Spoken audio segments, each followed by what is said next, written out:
بالله من الشيطان الرجيم بسم الله الرحمن الرحيم وقال نسوة في المدينة امرأة العزيز تراود فتاها عن نفسه قد شغفها حبا إنا لنراها في ضلال مبين فلما سمعت بمكرهن أرسلت إليهن وأعتدت لهن متكئا وآتت كل واحدة منهن سكينا وقالت اخرج عليهن فلما رأينه أكبرنه وقطعن أيديهن وقلن حاش لله ما هذا بشرا إن هذا إلا ملك كريم قالت فذلكن الذي لمتنني فيه ولقد راودته عن نفسه فاستعصم ولئن لم يفعل ما آمره ليسجنن وليكون من الصاغرين قال رب السجن أحب إلي مما يدعونني إليه وإلا تصرف عني كيدهن أصب إليهن وأكن من الجاهلين فاستجاب له ربه فصرف عنه كيدهن إنه هو السميع العليم صدق اللہ العظیم۔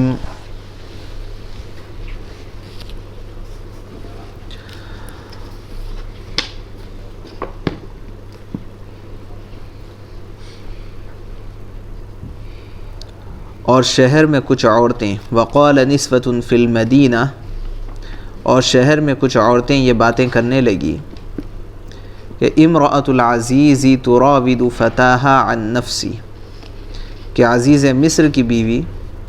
اپنے نوجوان غلام کو ورغلا رہی ہے۔ قد شغفہا حبا، اس نوجوان کی محبت نے اسے فریفتہ کر لیا ہے۔ انا لنراہا فی ضلال مبین،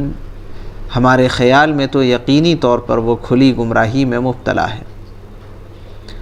فلما سمعت بمکرہن ارسلت الیہن، چنانچہ جب اس عزیز مصر کی بیوی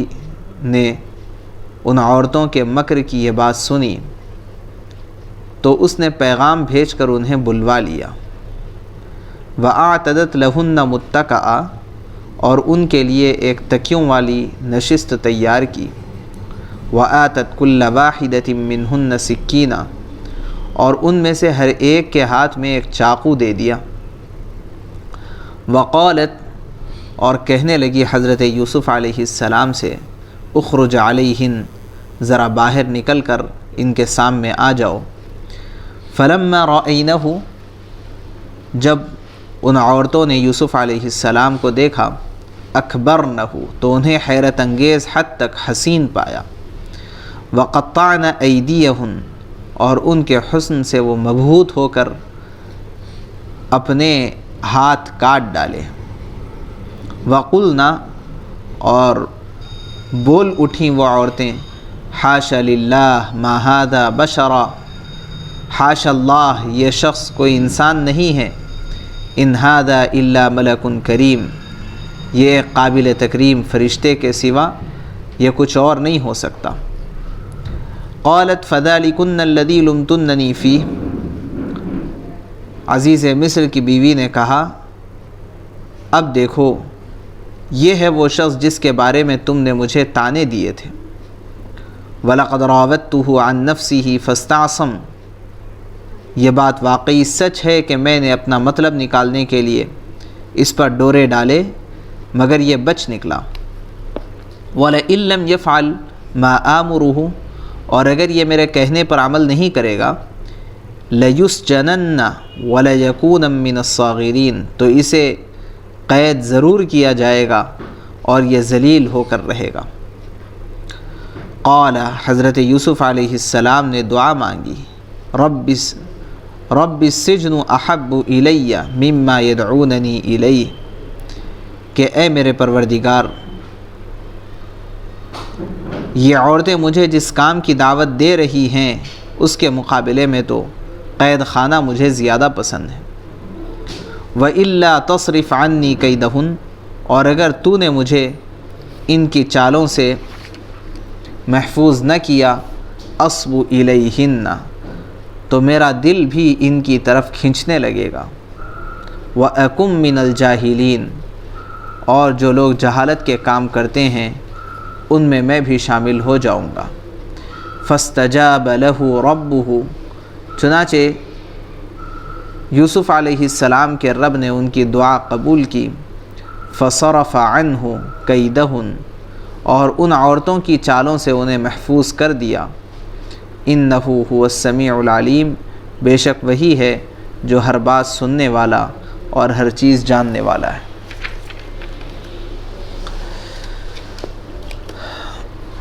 جب عزیز مصر کی بیوی کے حرکتوں سے دوسری عورتیں واقف ہو گئی جو وہاں آیا جایا کرتی تھیں، اور ممکن ہے تعلقات رکھا کرتی تھیں حضرت عزیز مصر کی بیوی سے، اور ظاہر بات ہے کہ حکمراں خاندان کے گھر سے روابط اور تعلقات رکھنے والی جو خواتین ہوں گی ان کا بھی کوئی بلند و بالا اسٹیٹس ہوگا، کوئی عام خواتین تو ایسی نہیں، اور ان کو یہ فکر لاحق ہو گئی تھی اصل میں کہ چونکہ یہ عزت کا معاملہ ہے اور یہ بہت ہی گری ہوئی بات ہے کہ ایک غلام کے اوپر اتنی بڑی خاتون، اتنے بڑے مقام و مرتبے کی خاتون فریفتہ ہو جائے، اس وجہ سے ان کو بھی فکر لاحق ہوئی اور آپس میں یہ باتیں بہت چلنے لگی کہ وزیر اعظم کی بیوی ہے اور غلام پر فریفتہ ہو گئی، اور اس کے دل میں حضرت یوسف علیہ السلام کی محبت گھر کر گئی، اور وہ لوگ اس کو کھلی ہوئی گمراہی سمجھتے تھے۔ اِنَّا لَنَرَاهَا فِي ضَلَالٍ مُبِينٍ، اس کو بہت غلط راستے کے اوپر جا رہی ہے یہ سمجھتے تھے، بہت غلط کام کر رہی ہے یہ سمجھتے تھے۔ لیکن ہوا یہ کہ اس خاتون کو بھی عزیز مصر کی بیوی کو پتہ چل گیا کہ باہر شہر میں میرے سے متعلق اس طرح کی گفتگو چل رہی ہے، اور مختلف لوگوں کے زبان پر ایسی باتیں ہیں کہ جس کے نتیجے میں میری بدنامی ہو سکتی ہے۔ تو اس نے ایک تدبیر اختیار کی ان ساری عورتوں کو قائل کرنے کی۔ یہ بہت عجیب بات ہے، آپ اس تدبیر کو دیکھیں، یعنی آپ یوں کہہ سکتے ہیں کہ ایک انتہائی ڈپلومیٹک طریقہ اس نے اختیار کیا۔ کوئی ہم اگر ہوتے تو عام طور پہ ہماری سوچ بھی وہاں تک نہیں پہنچتی، یہی ہوتا کہ ہم زیادہ سے زیادہ یہ بول لیتے کہ بھئی ان کو کیا معلوم ہے، ہم کو معلوم ہے، وہ کیا سمجھتی ہیں، دربار کی باتیں، اس طرح کی۔ لیکن اس نے جو طریقہ اختیار کیا اس سے اندازہ ہوتا ہے کہ حکمراں خاندان کی سوچ کتنی اونچی ہوتی ہے اور ان کے پاس کیسی نازک تدابیر ہوتی ہے دوسروں کو قائل کرنے کے لیے، اور کیسے کیسے ہیلے اور کیسے کیسے حربے ان کے پاس ہوتے ہیں جس کے نتیجے میں اچھے اچھوں کو وہ گھائل کر لیتے ہیں۔ تو یہ کوئی آسان معاملہ نہیں تھا کہ باہر جن عورتوں کی زبانوں کے اوپر عزیز مصر کی بیوی سے متعلق یہ باتیں تھیں اور یہ گمان تھا ان کا، ان کو اپنا قائل بنا لینا کوئی آسان نہیں تھا، کیونکہ صاف وہ کہہ رہی ہیں انا لنراھا فی ضلال مبین، ہم تو عزیز مصر کی بیوی کے اس حرکت کو بہت بڑی گمراہی سمجھ رہے ہیں۔ لیکن اب اس نے جو ڈپلومیٹک طریقہ اختیار کیا ہے وہ یہ نہیں کہ بہت تفصیلی ایک خط لکھا اور لکھ کر کے جو ہے قائل کرانے کے لیے ان کے پاس خط بھیجا، یا ان کو تنہا تنہا بلا کر کے ان سے بات چیت کر کے ان کو قائل کرایا، ایسے سب کام نہیں۔ بلکہ جب اس کو اس بات کا پتہ چلا تو اس نے سب سے پہلے تو بہت زبردست عزت مآب نشستیں بنائی اور ایسا انتظام کیا اپنے محل میں کہ جیسے ایک بہت ہی زیادہ عزت دیے جانے کے قابل لوگوں کا استقبال کیا جاتا ہے۔ اللہ نے اس کو تعبیر فرمایا وَأَعْتَدَتْ لَهُنَّ مُتَّكَأً،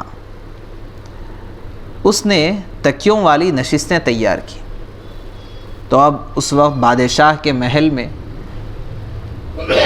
اس طرح کی نشستیں جس کو خصوصیت کے ساتھ اللہ نے بیان کیا ہو تو اندازہ لگایا جا سکتا ہے کہ وہ کتنی عالی نشستیں تیار کی گئی ہوگی، ورنہ اللہ تعالیٰ ایسے ہی چھوٹی موٹی باتوں کو قرآن میں ذکر نہیں کرتے۔ نشستیں تیار کی ہیں تو اس کا مطلب یہ ہے کہ بہت قابل اعزاز، قابل تکریم نشستیں اور قابل تکریم جو ہے مقام ان کو دیا گیا اور کافی بڑا استقبال کا انتظام کیا گیا۔ اور ظاہر بات ہے کہ ایسی خواتین جن کا اتنا بڑا کوئی مقام و مرتبہ نہ ہو تو ان کو اتنا بڑا مقام دے دیا جائے بادشاہ کے محل میں، اور ایسا اعزاز و اکرام اور ایسا ان کو ریسپیکٹ دیا جائے، تو ظاہر بات ہے کہ پھر تو اچھے اچھے شیشے میں اترنے تیار ہو ہی جائیں گے۔ ایک تو کام یہ کیا، اور دوسرا کام یہ کیا وَآتَتْ كُلَّ وَاحِدَةٍ مِّنْهُنَّ سِكِّينًا، جب کھانے کے لیے مختلف پھل پھول وہاں پر رکھے جانے تھے تو اس سے پہلے ان کے ہاتھ میں چھریاں بھی دے دی گئی۔ یہ آج کل بھی یہ طریقہ رائج ہے، بلکہ یہ کہا جاتا ہے کہ یہ یورپین جو کلچر ہے یہ دراصل رومن سویلائزیشن کا نتیجہ ہے، وہ وہاں منتقل ہوا ہے۔ رومن کلچر جو تھا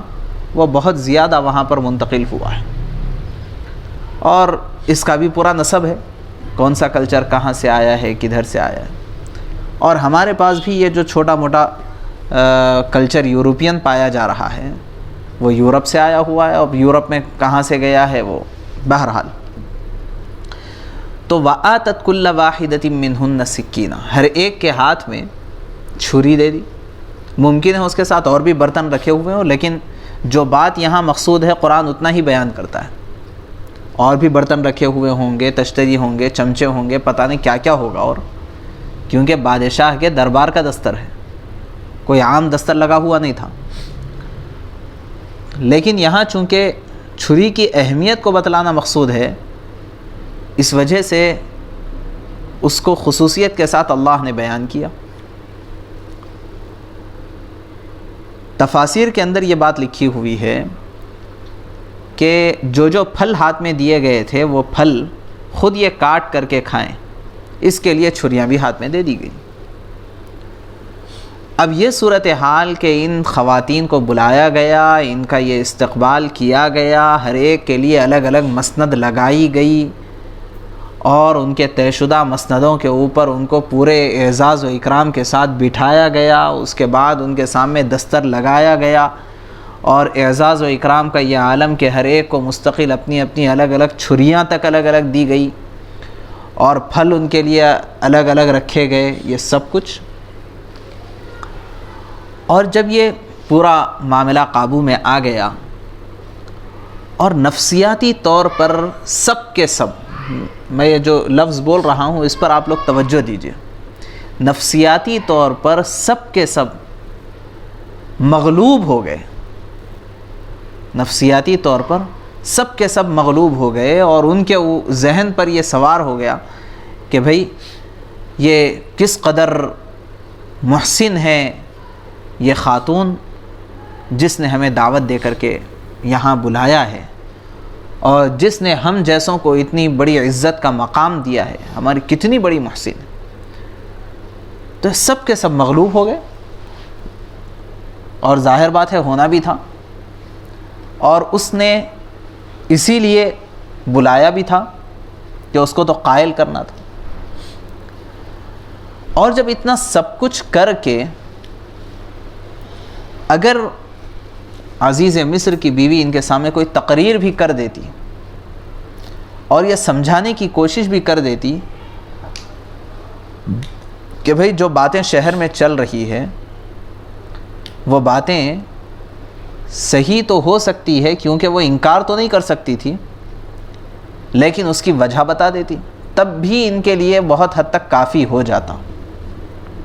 کیونکہ مغلوب تو ہو گئے۔ اور اتنا مغلوب ہونے کے بعد تو آج کل تو ایسا ہے جس کا پیٹ میں چلا گیا اس کی بولی بولنا تو عام طور پہ مزاج ہی بنا ہوا ہے، اور انسان کی فطرت کی ایک کمزوری ہے۔ لیکن اس نے اتنا ہی نہیں کیا، بلکہ اس سے آگے کا ایک کام یہ کیا کہ حضرت یوسف علیہ السلام کو کہلا بھیجا اخرج علیہن۔ یہ عورتیں جو بیٹھی ہوئی ہیں وہاں پر، اور ممکن ہے یہ جو عورتیں آئی ہوں، جب بادشاہ کے دربار میں اسے بلایا گیا، ملیکہ کی دعوت پر بلایا گیا، اور دربار کی جانب سے دعوت نامہ تھا، تو اس کا مطلب یہ نہیں ہوا کہ یہ کوئی گری پڑی عورتیں ہوں، اپنے مقام و مرتبے کی عورتیں ہوں گی، اور معزز گھرانے کی خواتین ہوں گی، اور ممکن ہے ممکنہ حد تک وہ بن ٹھن کر کے آئی ہوئی ہوں گی، اگر زیورات نہیں بھی ہوں تو عاریت پر زیورات لے کر کے پہن کے آئی ہوئی ہوں گی، اور جو کچھ ان سے ممکن ہوا تھا وہ سب زیب و زینت کے ساتھ وہ وہاں آ کر کے جلوہ فگن تھی۔ اب سام میں حضرت یوسف علیہ السلام کو پیش کیا گیا، اور اس نے کہلا بھیجا کہ ان عورتوں کے سامنے نکل کر کے آ جائیں۔ جیسے ہی ان خواتین کی نظر حضرت یوسف علیہ السلام پر پڑی، فلما رأینہ، جب ان خواتین نے حضرت یوسف علیہ السلام کو دیکھا تو کیا ہوا؟ اکبرنہ، حیرت انگیز حد تک حسین پایا، اکبرنہ۔ اور حضرت یوسف علیہ السلام کے حسن و جمال کی وجہ سے، آپ کے حسین صورت اور حسین کردار کی وجہ سے ان لوگوں نے کیا کہا جا سکتا ہے کہ بے آپے سے باہر ہو کر کے قطعن ایدیہم، ان کی جو چھریاں پھلوں کے اوپر چلنی تھی وہ پھلوں پر سے گزرتے ہوئے ہاتھوں تک پہنچ گئی، اور ہاتھوں کو انہوں نے زخمی کر لیا، اور انہیں پتہ بھی نہیں چلا کہ کیا کر رہی۔ وَقُلْنَا حَاشَ لِلَّهِ، اور کہنے لگی حاش اللہ، حاش اللہ، یعنی ایک تعجب کا جملہ ہے، حاش اللہ، ما هذا بشرا۔ ذرا غور کیجیے، اللہ نے الفاظ جو استعمال کیے، وہ کہنے لگی ما هذا بشرا ان هذا الا ملک کریم، ایسا نہیں ہے کہ یہ شخص کوئی انسان نہیں ہے، قابل تکریم، قابل اکرام فرشتہ ہے۔ یہ جو الفاظ اللہ نے استعمال فرمائے ہیں، ان الفاظ پر آپ غور کریں گے تو پتہ چلے گا کہ جو حضرت یوسف علیہ السلام کا حسن ظاہری تھا وہ تو اپنی جگہ تھا ہی، لیکن جیسے کہ گزشتہ بھی بات آئی تھی کہ آدمی کتنا ہی حسین و جمیل کیوں نہ ہو ظاہری اعتبار سے، لڑکی ہو کہ لڑکا ہو، ظاہری طور پر کتنا ہی حسین و جمیل کیوں نہ ہو، کتنی ہی حسین و جمیل کیوں نہ ہو، اگر شرافت کرامت اگر سیرت اس کے ساتھ جڑی ہوئی نہ ہو تو اس کا وہ حسن کارآمد نہیں ہے، اس کا وہ حسن کارآمد نہیں ہے۔ اور اگر ظاہری طور پر کوئی بہت زیادہ حسن و جمال تو نہیں ہے، لیکن اس کے ساتھ ساتھ اخلاق ہے، اکرام ہے، تکریم ہے، تو اس کا وہ جو ظاہری حسن کی کمی ہے، وہ ظاہری حسن کی کمی اس کے اخلاق کی وجہ سے دور ہو جائے گی، اس کی طرف التفات نہیں رہے گا۔ حضرت یوسف علیہ السلام اگرچہ کہ اپنے حسن و جمال کے اعتبار سے کمال کے درجے کو پہنچے ہوئے تھے، لیکن اس حسن و جمال کے ساتھ جو شرافت تھی، جو نجابت تھی، اور جو حضرت یوسف علیہ السلام کی سیرت اور کردار تھا، اس کے نتیجے میں یہ حسن دوبالا ہو گیا تھا۔ اور ہم بلا مبالغہ وہ تصور کر سکتے ہیں جو کیفیت حضرت یوسف علیہ السلام کی تھی ہو۔ کیا یہ ممکن ہے کہ ہم یہ تصور بھی کریں کہ جب حضرت یوسف علیہ السلام اندر تشریف لائے تو نگاہیں اٹھا اٹھا کر کے ایک ایک کے زیورات کو دیکھ رہے ہوں، نگاہیں اٹھا اٹھا کر کے ایک ایک کے خوبصورتیوں کو دیکھ رہے ہوں، ان کے کپڑوں کو، ان کی زیب و زینت پر نظر ہو؟ یہ تو ہم تصور بھی نہیں کر سکتے۔ تو کیا ہوا ہوگا؟ تو صرف اور صرف اس کے علاوہ کوئی اور چارہ نہیں ہے کہ ہم یہ قائل ہو جائیں اور یہ کہیں کہ حضرت یوسف علیہ السلام جب اندر تشریف لائے تو پورے شرافت کے ساتھ اور پوری نجابت کے ساتھ ایک شریف انسان کی طرح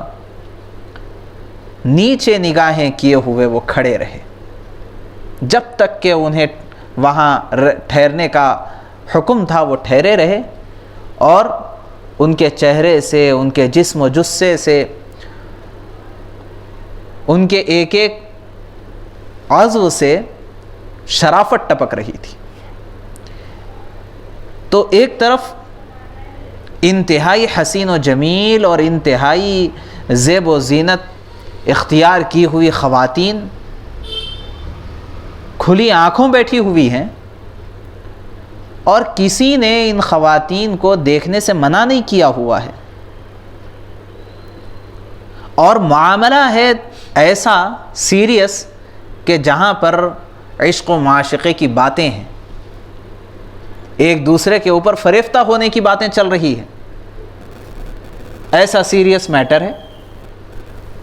ایسے ماحول میں جب حضرت یوسف علیہ السلام تشریف لائے تو نگاہیں نیچی، شرافت و نجابت چہرے سے ٹپک رہی ہے۔ یہی تو وجہ ہے کہ ان لوگوں نے جو جملہ کہا،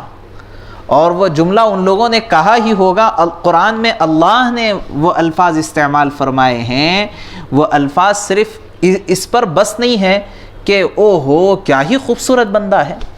صرف اتنا نہیں، بلکہ اللہ نے آگے فرمایا ہے، ان لوگوں نے یہ کہا کہ صرف کوئی انسان نہیں ہے بلکہ یہ ایک فرشتہ ہے، اور فرشتہ بھی نہیں کہا، اس پر رک نہیں گئے، بلکہ فرمایا ایک قابل تکریم فرشتہ ہے۔ تو فرشتہ ہونے کی جو صفت ہے، یہ صفت صرف کسی کے حسن کے ساتھ نہیں لگتی۔ کوئی آدمی صرف حسین و جمیل ہو تو اس کو فرشتہ کہہ دیا جائے، نہیں، حسین و جمیل اپنی جگہ ہو، لیکن اس کے ساتھ ساتھ جب فرشتے کی صفات اس کے اندر ہوں گی تو ہی اس کو فرشتہ کہا جائے گا۔ تو حضرت یوسف علیہ السلام کے حسن و جمال کے سلسلے میں صرف اتنا سوچ لینا، اور اتنا سوچ کر کے اس کے اوپر اطمینان کر لینا کہ یہ اللہ کا دیا ہوا غیر معمولی حسن تھا، یہ ہمارے سوچ کی اور سمجھ کی کمی ہے۔ یہ حسن اپنی جگہ کمال کا تھا ہی تھا، لیکن اس حسن کے اندر جو مزید حسن پیدا ہو گیا تھا وہ دراصل حضرت یوسف علیہ السلام کی وہ صفات تھیں، وہ سیرت اور کردار تھے، جن کے نتیجے میں یہ کہنے پر یہ عورتیں مجبور ہو گئی، ان ھذا الا ملک کریم۔ یہ بات یہاں پر سمجھنے کی، اور یہی وہ بات ہے جس کے سلسلے میں تمام نوجوان لڑکوں کو اور تمام نوجوان لڑکیوں کو خاص طور سے توجہ دینے کی ضرورت ہے کہ ہمارا اصلی حسن ہے کیا۔ اس بات کو نہ سمجھنے کے نتیجے میں جس حسن پر محنت کر کے کوئی فائدہ نہیں اور اس حسن کے اوپر کی گئی لمبی چوڑی محنتیں تھوڑی دیر میں پانی میں بہہ جانے والی ہیں، ایسے حسن و جمال کے اوپر پوری زندگیاں کھپانے کے لیے تیار ہے، پورا پیسہ لٹانے کے لیے تیار ہے۔ اور وہ حسن و جمال جو اصل حسن ہے اور جس حسن کی بنیاد پر دنیا کے اندر بھی آدمی قابل تکریم ہوتا ہے اور جنت تک وہ حسن اس کو پہنچانے والا ہے، اس کی جانب کوئی توجہ اور فکر نہیں۔ اس حسن کو سمجھنے کی ضرورت ہے جو حسن حضرت یوسف علیہ السلام کو اللہ نے دیا تھا، اور جس حسن کے نتیجے میں دراصل یہ فریفتگیاں پائی جا رہی تھی۔ یہ حسن کو سمجھنے کی ضرورت ہے۔ آگے وزیر اعظم کی بیوی کہنے لگی، قالت، اب جب یہ سب فریفتہ ہو کر کے حیرت زدہ ہو کر کے گھور رہی ہیں، اور آپ اندازہ لگائیے کہ ساری خواتین ایک نوجوان لڑکے کو گھور رہی ہیں، لیکن وہ نوجوان لڑکا ہے کہ اپنا سر نیچے سے اٹھا نہیں پاتا ہے، اور اس کو یہ ہمت نہیں ہے کہ کسی کے اوپر اپنی نگاہ اٹھا کر کے دیکھ لے، اور وہ سب کی یہ چاہت ہو کہ یہ ایک نظر ہمیں دیکھیں، سب کی یہ چاہت ہو، لیکن وہ ایک نظر اٹھانے کو تیار نہیں ہے۔ تو اس کے نتیجے میں جو دل میں ایک قسم کی عظمت بھی پیدا ہو گئی، حسن صورت، حسن سیرت، عظمت، آپ اندازہ لگائیے، حسن صورت، پھر حسن سیرت، اس کے بعد پھر عظمت بھی دل میں پیدا ہو گئی ہے۔ تو وہ عظمت کے پیدا ہو جانے کے بعد جو کیفیت ہوئی ہوگی، اس کیفیت کو بھانپ کر کے پھر زلیخا نے موقع پا کر کے فوری کہا، فَذَلِكُنَّ الَّذِي لُمْتُنَّنِي فِيهِ، یہی تو وہ فَذَلِكُنَّ الَّذِي لُمْتُنَّنِي فِيهِ، کہا کہ اب دیکھو یہ ہے وہ شخص جس کے بارے میں تم مجھے تانے دیتے تھے، یہ میرے گھر میں میرے کمرے میں رہتا ہے، اور تم تو ایک نظر میں اس کو برداشت کرنے کے قابل نہیں ہیں۔ اب وہ یہ قائل کرنا چاہتی ہیں کہ میں کیسے برداشت کروں، لمتننی فی، اور پھر کہنے لگی کہ ہاں اگر پورے شہر میں میرے سلسلے میں یہ گفتگو چل بھی رہی ہوگی کہ میں نے غلط کام کیا، تو اب میری زبان سے سن لو، لقد راودتہ عن نفسہ فاستعصم، میری زبان سے یہ بات سن لو کہ یہ بات واقعی سچی ہے کہ میں نے اپنا مطلب نکالنے کے لیے اس پر ڈورے ڈالے ہیں، مگر یہ بچ نکلا، فاستعصم۔ اور پھر موقع پا کر کے اس نے وہیں پر کہہ دیا کہ اب بھی یہ کان کو کھول کر کے سن لے، وَلَئِن لَّمْ يَفْعَلْ مَا آمُرُهُ، میں جو کہہ رہی ہوں اگر میری بات کا یہ ساتھ نہیں دے گا تو لَيُسْجَنَنَّ، قید و بند کی سزائیں دی جائے گی، وَلَيَكُونَ مِّنَ الصَّاغِرِينَ، اور ضرور ذلیل اور رسوا ہو کر رہے گا۔ یہ دھمکی بھی دے دی فوری۔ اب یہ جب معاملہ ہوا اور حضرت یوسف علیہ السلام کی کان سے یہ دھمکیاں ٹکرائی، اور ہوتا یہی ہے جب تک محبت کی اور فریفتگی کی باتیں چل سکتی ہے وہ چلتی ہیں، اور جب یہ باتوں سے کام نہیں چلتا تو پھر دھمکیاں آتی ہیں۔ یہ لائن میں ایسے ہی ہوتا ہے۔ اب جب دھمکیاں آنے لگی تو یوسف علیہ السلام کو تو بچنا تھا۔ یہاں پر ایک اصول یاد رکھیے، جب آپ کوئی ایسی جگہ پر پہنچ جائیں یا آپ کے سامنے ایسے حالات ہوں کہ آپ آسانی کے ساتھ گناہ کر سکتے ہیں، ایسے وقت میں اللہ کی رحمت آپ کی جانب متوجہ رہتی ہے کہ آپ اس گناہ سے بچ کر کے جو دعا کریں گے قبول ہو جائے گی۔ کوئی ایسا وقت ہو کہ کوئی گناہ کے اندر مبتلا ہونے کا اندیشہ ہو، آپ اس گناہ سے بچ کر کے اللہ سے جو دعا مانگیں گے قبول ہو جائے گی۔ بدنظری کا موقع ہے، بہت آسان ہے آپ کے لیے بدنظری کرنا۔ آپ ایک ایسی جگہ پر ہے، آپ راستے میں چل رہے ہیں کون دیکھ سکتا ہے آپ کی نگاہ کو؟ صرف آپ کو آنکھ کا پلک اٹھانے کی دیر ہے بس. لیکن آپ نے اپنی نظر جھکا لی اور جھکا کر کے دعا مانگی اللہ سے. تو آپ جو بھی دعا مانگ لیں، صرف یہ کوئی ضروری نہیں ہے اللہ مجھے بد نظری سے بچائے، یہی دعا مانگنا ضروری نہیں ہے. آپ جو بھی دعا مانگ لیں، امتحان میں کامیابی کی دعا مانگ لیں.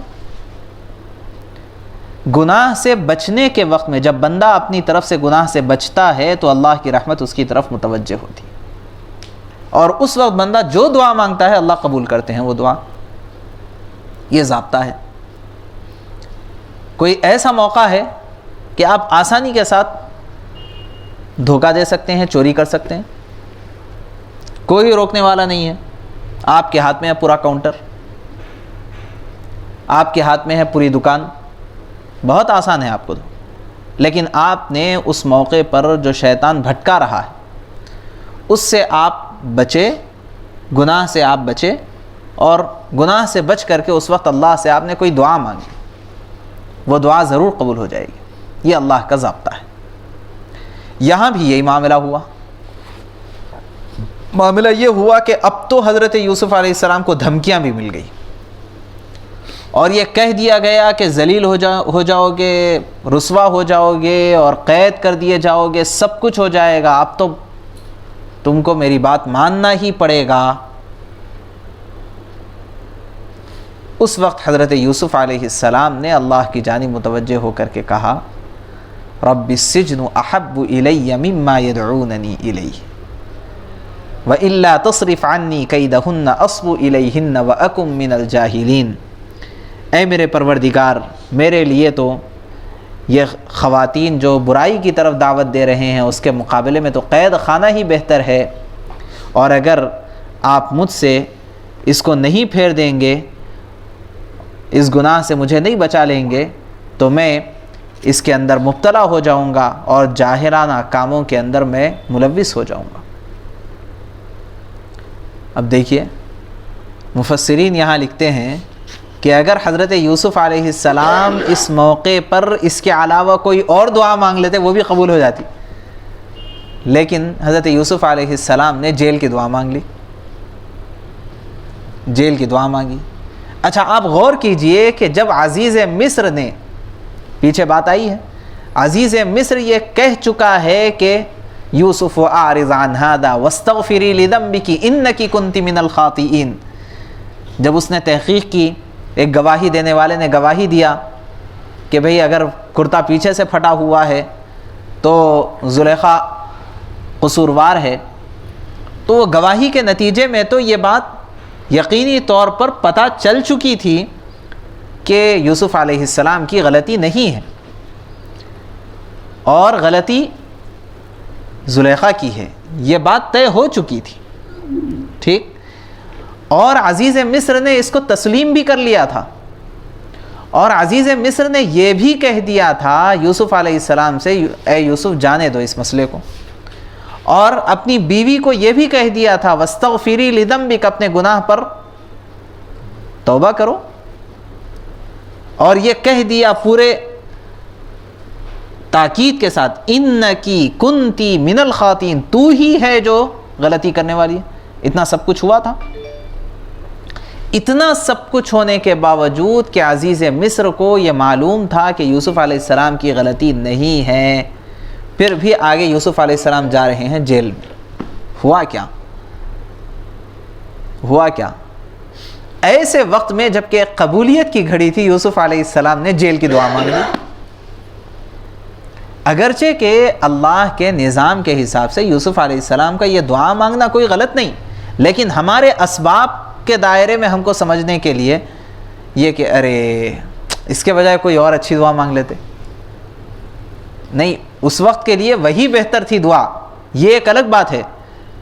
لیکن ایک گناہ سے بچنے کے وقت میں جب کہ اللہ کی رحمت متوجہ تھی، یوسف علیہ السلام نے دعا مانگی رب السجن احب الی مما یدعوننی الیہ. تو اب جب کہ یوسف علیہ السلام کی غلطی کا نہ ہونا ڈکلیئر ہو گیا تھا اور عزیز مصر کی بیوی کا غلطی پر ہونا ڈکلیئر ہو گیا تھا، اس کے باوجود بھی آگے جا رہے ہیں یوسف علیہ السلام جیل میں. یہ مسئلہ ہے کہ یہ دعا کی قبولیت کا وقت ہوتا ہے جب بندہ کسی ایسے وقت میں دعا مانگ لیتا ہے جب کہ اس کو کوئی گناہ بہت آسان ہو، کوئی رکاوٹ نہ ہو اور وہ گناہ سے بچ جائے اور اللہ سے دعا مانگ لے، ایک بات۔ دوسری بات یہاں یہ کہ یوسف علیہ السلام نے کیا کہا، دیکھیے، وَإِلَّا تَصْرِفْ عَنِّي كَيْدَهُنَّ أَصْبُ إِلَيْهِنَّ، اور اگر آپ، اے اللہ، اور اگر آپ مجھے ان کی چالوں سے محفوظ نہ رکھیں گے تو میرا دل بھی ان کی طرف کھنچنے لگے گا۔ واہ رے قرآن کی سچائی! قرآن کو کیا مشکل تھا کہ اس مسئلے کو بیان ہی نہ کریں؟ کس مسئلے کو؟ کہ یوسف علیہ السلام نے دعا کی کہ میرا دل بھی ان کی طرف کھنچ جائے گا، تاکہ بعد میں آنے والے لوگ یہ نہ کہیں کہ صاحب وہ تو نبی تھے اور نبی بننے والے تھے، ان کا دل وہ عورتوں کی طرف کیسا متوجہ ہوتا۔ نہیں، آپ کچھ ہوں گے، نبی ہوں گے، لیکن پہلے بشر ہے، انسان ہے، اور انسان کی پوری خصوصیات نبی کے اندر بھی ہے۔ یہ کوئی کمال نہیں ہے کہ آپ کے پاس ایسا دل ہی نہیں ہے، آپ کے پاس ایسی خواہش ہی نہیں ہے کہ جس کے نتیجے میں آپ کسی خاتون کی جانب متوجہ ہوں، ایسا کوئی میلان ہی نہیں پایا جا رہا، اس کی وجہ سے آپ گناہ سے بچے ہوئے ہیں۔ یہ کون سا کمال ہے؟ یہ کوئی کمال تھوڑا ہی ہے۔ کمال تو یہ ہے کہ آپ کے پاس انسانی پورے کے پورے تقاضے ہوں، لیکن ان تقاضوں کے ساتھ خوف و خشیت الہی اتنی ہو کہ آپ اس خوف کی وجہ سے اپنے یہ تقاضے کو دبا دیں۔ یہ ہے کمال۔ اور وہ نبی ہو، وہ ولی ہو، وہ کوئی ولی ایسا نہیں ہو جاتا کہ اپنے خواہشاں اس کے پورے مر گئے۔ ولی ایسا نہیں ہو جاتا، اس کے پاس سب خواہشات ہوتے ہیں، لیکن وہ محنت اور ریاضت اور مجاہدات کے ذریعے سے اپنی ان خواہشات کو گناہ سے ہٹا کر کے نیکیوں کی جانب متوجہ کرنے کا عادی ہو جاتا ہے، اور اس پر وہ محنت کرتا ہے۔ تو یوسف علیہ السلام نے کہا اگر آپ مجھے بچائیں گے نہیں، اس سے کیا پتہ چلا؟ آدمی خواہ کتنا ہی بڑا کیوں نہ ہو جائے، کتنا ہی نیک کیوں نہ ہو جائے، آج ہم ذرے ذرے پہ بہت خوش فہمی میں آ جاتے ہیں۔ ارے بھائی ذرا چہرہ بشرا اسلامی ہو گیا، لباس اسلامی ہو گیا، کچھ جو ہے بزرگوں سے تعلق ہو گیا، کسی کے مرید ہو گئے، کہیں ہمارا کچھ دعوت کے کام میں وقت لگ گیا، چلا 4 مہینے لگ گئے، خانقاہ کو جانے آنے لگ گئے، ذری ذری بات پر اپنے آپ سے اس قدر خوش فہمی میں آ جاتے ہیں کہ پھر تو آپے سے باہر ہی، کہ اب ہمارے مقابلے میں کون آ سکتا ہے، یہ کیفیتیں پیدا ہو جاتی۔ یہاں پر یہ سمجھایا گیا کہ آپ خواہ کتنے ہی بڑے کیوں نہ ہو جائیں، آپ خواہ کچھ کیوں نہ ہو جائیں، لیکن انسان ہے تو پورے انسانی اور بشری تقاضوں کے ساتھ انسان ہے۔ ہم وہ تمام کمزوریوں کے ساتھ انسان ہے، جو کمزوریاں انسان کے اندر پائی جاتی ہیں، وہ تمام کمزوریوں کے ساتھ انسان ہے، اور یہی کمال ہے۔ انسانیت کمال ہے، فرشتہ ہونا کمال نہیں ہے۔ فرشتہ ہونا کوئی کمال تھوڑا ہی ہے، انسان ہونا کمال ہے۔ فرشتوں سے تو سجدہ کروایا گیا ہم کو، یہی بتلانے کے لیے کہ ہم کل کو یہ نہ سمجھ لیں کہ بھئی وہ ہمیشہ عبادت میں رہتے ہیں، اس وجہ سے وہ ہم سے بڑے ہیں۔ نہیں، ان کے پاس جب کوئی دوسرا کام ہی نہیں ہے، اس وجہ سے وہ عبادت میں ہے۔ تو کمال انسان ہونا ہے، کمال فرشتہ ہو جانا نہیں ہے۔ اسی لیے فرمایا وَإِلَّا تَصْرِفْ عَنِّي كَيْدَهُنَّ، اتنے بڑے ہونے کے باوجود اے اللہ اگر ان کی یہ تدبیروں سے آپ نے مجھے محفوظ نہیں کیا، أَكُمْ مِنَ الْجَاهِلِينَ، پتہ چلا کہ اس طرح کے غیر غلط کام جہلا کے کام ہیں، پڑھا لکھا آدمی ایسے کاموں کے اندر مبتلا نہیں ہوتا۔ اب اللہ نے فرمایا فَاسْتَجَابَ لَهُ، بعض مرتبہ نشانے پہ لگ جاتی، اللہ نے فوری فرمایا، جیسے ہی دعا ختم ہوئی اللہ کی طرف سے بشارت آئی، فَاسْتَجَابَ لَهُ رَبُّهُ، چنانچہ یوسف علیہ السلام کے رب نے ان کی دعا قبول کر لی۔ اور کیسے قبول کی؟ دعا کیا کی تھی؟ فَصَرَفَ عَنْهُ كَيْدَهُنَّ، دعا قبول کی اور ان عورتوں کی چالوں سے انہیں محفوظ کیا انہو هو السمیع العلیم، وہ خوب سننے والا اور خوب جاننے والا ہے۔ ثم بدا لهم من بعد ما رأوا الآیات لیسجننہ حتی حین، کیا کی دعا مانگی تھی؟ جیل کی۔ اور کیا کی دعا مانگی تھی؟ ان کے مکر و فریب سے بچنے کی، تو مکر و فریب سے بچنے کی دعا بھی قبول ہو گئی اور اس کے ساتھ جیل کی دعا بھی قبول ہو گئی۔ چنانچہ فرماتے ہیں پھر ان لوگوں نے یوسف علیہ السلام کی پاک دامنی کی بہت سی نشانیاں دیکھ لینے کے بعد بھی مناسب یہی سمجھا کہ انہیں ایک مدت تک قید خانے میں بھیج دیا جائے۔ دیکھیے تفصیل دیکھیے آپ، یوسف علیہ السلام کی پاک دامنی کی بہت سی نشانیاں دیکھ لینے کے بعد بھی حکمرانوں نے یہی مناسب سمجھا کہ انہیں ایک مدت تک قید خانے میں بھیج دیا جائے، اور یوسف علیہ السلام کو جیل بھیج دیا گیا۔ اللہ تبارک و تعالیٰ سے دعا ہے اللہ ہم سب کو کہنے سننے سے زیادہ عمل کی توفیق نصیب۔ سبحان اللہ و بحمدہ، سبحان اللہ۔